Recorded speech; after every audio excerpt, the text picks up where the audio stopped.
మీ అందరికీ శుభం కలుగునుగాక. అందరూ ఆరోగ్యంగా ఉన్నారా? దేవుని మహాకృపను బట్టి మీరు అందరూ ఆరోగ్యంగా ఉండాలని, సంతోషంగా ఉండాలని, ఆనందంగా ఉండాలని, మీ కుటుంబం అంతా ఐక్యత కలిగి, సహవాసం కలిగి, ప్రార్థనాపూర్వకంగా ప్రభులో ఎదగాలని మీ కొరకు మేము ప్రతిరోజు ప్రార్థన చేస్తున్నాం. మీరు కూడా ప్రార్థన చేసుకోండి. ఈ ఉదయకాల సమయంలో అందరం కలిసి వాక్యం దగ్గరికి వద్దాం. చూడండి, యోహాను సువార్త నుండి 1వ అధ్యాయము 3వ వచనం. కలిగి ఉన్నది ఏది ఆయన లేకుండా కలగలేదు. దేవుని బిడ్డలారా గమనించండి, కలిగి ఉన్నది ఏది ఆయన లేకుండా కలగలేదు. ఈవెన్ ప్రతి వ్యక్తి జీవితంలో అతడు కలిగి ఉన్న వాటిని గురించి ఆలోచిస్తున్నాడు. ఏమని? నా శక్తి సామర్థ్యాలను బట్టి, నా బలాన్ని బట్టి, నా జ్ఞానాన్ని బట్టి, నా చదువును బట్టి, నా ఉద్యోగాన్ని బట్టి, నా పితరులు ఇచ్చినటువంటి దానిని బట్టి నేను ఇవన్నీ సంపాదించుకోగలిగాను, నేను ఇవన్నీ పొందుకోగలిగాను, నేను ఇవన్నీ రాబట్టుకోగలిగానని ప్రతి మనిషి ఆలోచిస్తున్నారు. దేవుని వాక్యం చెప్తుంది కదా, కలిగి ఉన్నది ఏది ఆయన లేకుండా కలగలేదు. ఈరోజు నువ్వు ఒక వెహికల్ కలిగి ఉన్నావంటే, ఈరోజు నువ్వు బిడ్డలను కలిగి ఉన్నావంటే, ఈరోజు నువ్వు కుటుంబాన్ని కలిగి ఉన్నావంటే, ఈరోజు నువ్వు ఒక గృహాన్ని కలిగి ఉన్నావంటే, ఈరోజు నీవు ఆరోగ్యాన్ని కలిగి ఉన్నావంటే ఆయన ఇచ్చినదే.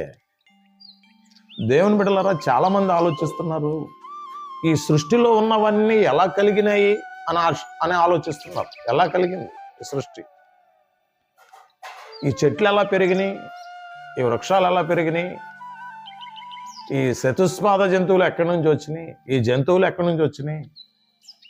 ఈ మనుషులు ఎక్కడి నుంచి వచ్చారు? ఈ వాతావరణం అంతా ఎక్కడి నుంచి వచ్చింది? దానికే కలిగిందేమో అని ఆలోచించే వాళ్ళు చాలామంది ఉన్నారు. ఈ సృష్టి యావత్తు కూడా ఆయన వలనే కలిగింది.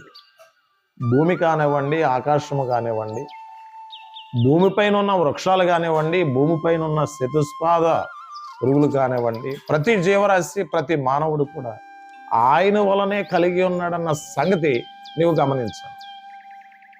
ఆయన లేకుండా ఈ సృష్టి లేదు, ఆయన లేకుండా నీ కుటుంబము లేదు. ఆయన ఉన్నాడు కాబట్టే మనం ఉన్నాం, ఆయన ఉన్నాడు కాబట్టే ఈ సృష్టి ఉంది. దేవుడు లేకుండా ఈ లోకంలో ఏది లేదు. దేవుని కనుక నీవైనా, నేనైనా, మనమైనా, ఈవెన్ ప్రతి ఒక్కరూ ఆయన పైన ఆధారపడవలసినటువంటి అవసరం చాలా ఉంది. నువ్వు అనుకోవచ్చు, నేను జ్ఞానిని కదా దీన్ని సృష్టించగలిగాను, నేను జ్ఞానిని కదా దీన్ని తయారు చేయగలిగాను అని నువ్వు అనుకోవచ్చు. ఆ జ్ఞానం ఇచ్చింది కూడా దేవుడే నీకు. అది నువ్వు బాగా గమనించాలి.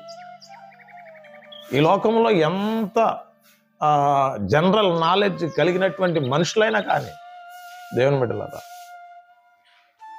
ఎంత చదువుకున్న బిడ్డలైనా కానివ్వండి, వారికి ఆ జ్ఞానం ఎక్కడి నుంచి వచ్చిందంటే దేవుడు ఇచ్చిన దానిని బట్టి ఆ జ్ఞానం వచ్చింది. కానీ తనకు తాను సంపాదించుకున్నది ఎంత మాత్రం కూడా కానే కాదు.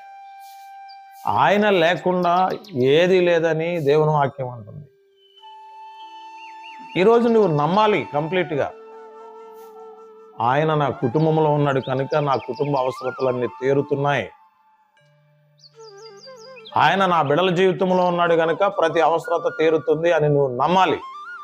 నమ్మినప్పుడు పరిశుద్ధాత్మదేవుడు నీ అనుదిన జీవితంలో అద్భుతం చేసి ముందుకు నడిపిస్తాడు. కలిగి ఉన్నది ఏది ఆయన లేకుండా కలుగలేదు అని దేవుని వాక్యం అంటుంది.